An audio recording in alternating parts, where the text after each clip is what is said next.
ណែមិនសំសួរបានទេតាអានសក់ខ្មែរមានពុនមកតួថ្លៃទាំងស្រាជន់ជាអ្នកចរណៃសូមមិនលោកដីឆ្លើយនឹងសំណួរ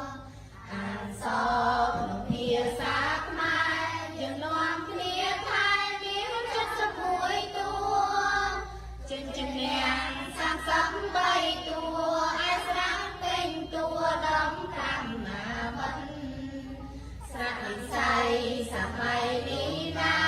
ពួកយើងក៏មកដល់23បិណ្ឌតទៅចំណុំបណ្ឌិតមិនដឹងប្រាជ្ញប្រឹងតែថៃយ៉ាងណាអរគុណចំពោះចម្លើយដែលមិនបានឆ្លើយនោះសោះឯណា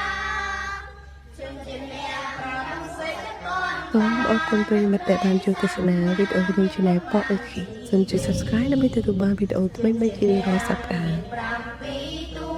សំឆ្លើយសំណួរប្រាសំឡំពី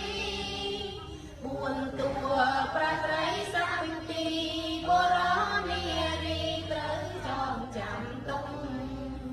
ជន់ជាអ្នកជាអានខោសាមានគុណមកអង្គរាប្រាបានប្រំទុំខោសាទាំងកងក្រលុកប្រាបានប្រាំទុកមានមិនបានតែថ្លៃ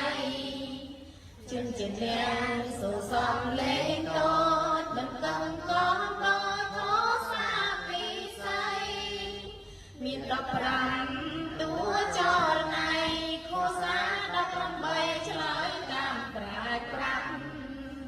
អរគុណណាស់មិត្តសំឡាញ់ខ្ញុំអរតូនតែងពេលខ្ញុំបានស្ដាប់